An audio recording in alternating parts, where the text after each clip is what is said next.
so readers can explore every angle. From Marketplace, I'm Sabri Benishore, in for David Brancaccio. Tensions are once again escalating between the world's two largest economies. Last week, President Trump accused China of violating the terms of the trade truce between the two countries, with the U.S. Trade Representative accusing China of restricting the flow of critical minerals, among other things. Today, China accused the U.S. of violating the agreement, with new restrictions on the export of U.S. computer chips. The BBC's Laura Bicker has more. Washington and Beijing agreed to temporarily lower tit-for-tat tariffs after talks in Geneva. But Mr. Trump said last week that Beijing had totally violated the deal and announced plans to revoke the visas of Chinese students and restrict the sale of chip design software to China.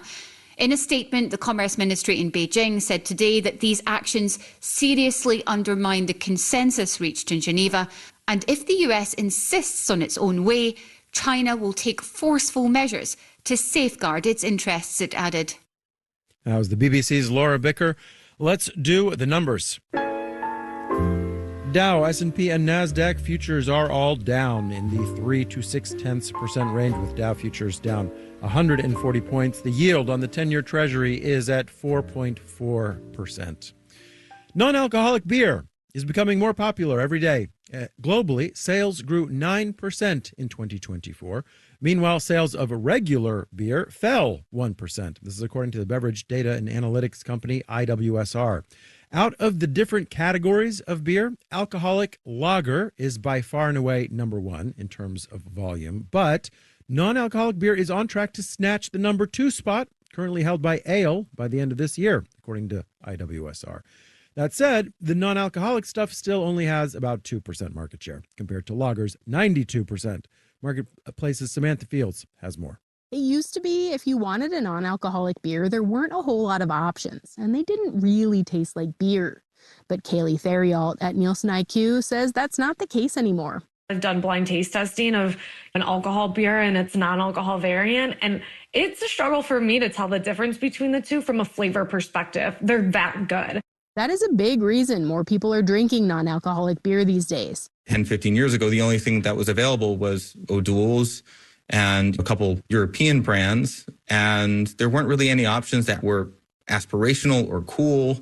Burkhard Nessen at Rabobank says now there are a bunch of brands making non-alcoholic craft beers, and major beer companies have offerings too. And lots of people who also drink regular beer are buying them. I go to conferences for work. I don't like having a second drink in those situations because I just want to have my wits about me. And he says non-alcoholic beer is an easy way to do that without standing out. I'm Samantha Fields for Marketplace. Marketplace Morning Report is supported by Bitwarden Password Manager. From road trips to tropical adventures, Bitwarden is designed to protect family accounts and devices anywhere. Available at bitwarden.com. And by Schwab. Schwab offers investors choices like full-service wealth management, self-directed investing options, and trading on Thinkorswim. More at schwab.com. Among the proposals for the tax bill that Republicans in Congress are still putting together is something we've more often seen from Democratic legislators, the idea of giving out money for newborn babies. So-called Trump accounts, previously known as Money Accounts for Growth and Advancement, or MAGA accounts, would include a one-time deposit of $1,000 for every American baby born. That would be invested and held in the stock market. For more on this, we spoke with Sam Taub, lead writer on investing for NerdWallet. Good morning. Who gets the free seed contribution?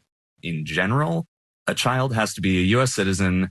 They have to be at least 2 years old on January 1st, 2026, which is the first date on which these accounts will be available. And they have to have at least one parent with a work-eligible Social Security number. There's different criteria for what they're calling the newborn pilot program for MAGA accounts, which is the type that gets this $1,000 seed contribution. Those are for U.S. citizen children who are born between January 1st, 2024 and December 31st, 2028. And to be eligible for those, you have to have 2 parents with work-eligible Social Security numbers. So you have these accounts, you don't pay taxes on the money that you put in them at first. What happens when you take the money out? When do you take the money out, and what are you supposed to use it for?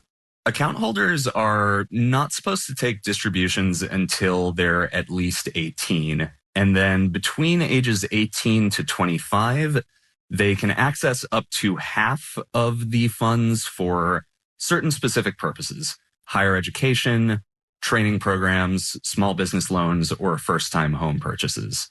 Between 25 and 30, they can withdraw the full balance of the account, but just for those limited purposes. And then after age 30, they're allowed to withdraw the full balance of the account for any reason. Distributions taken for those qualified purposes are taxed as long-term capital gains, while distributions for other purposes are taxed as ordinary income. And it's worth pausing here to point out that this tax advantage is not really that much of a tax advantage, in that the situation that I just described is pretty similar to the tax situation you'd get by just putting money into a regular taxable brokerage account and investing it in stocks for at least a year and a day. There are other ways of doing this on your own. Are there not sort of types of savings accounts that one could open for your kids? There are a few different options. It's worth noting that many states actually already offer similar funding programs for 529 plans. And in some cases, the amount of free money on offer through those state programs is actually quite a bit more than $1,000 per child. Granted, some of those state programs have income limits, so the proposed accounts in their current form, at least, may offer a little more flexibility than a lot of existing options in terms of income-based eligibility. Sam Taub is with NerdWallet. Thank you so much. Thanks for having me on. In New York, I'm Sabri Benishore, and this is the Marketplace Morning Report.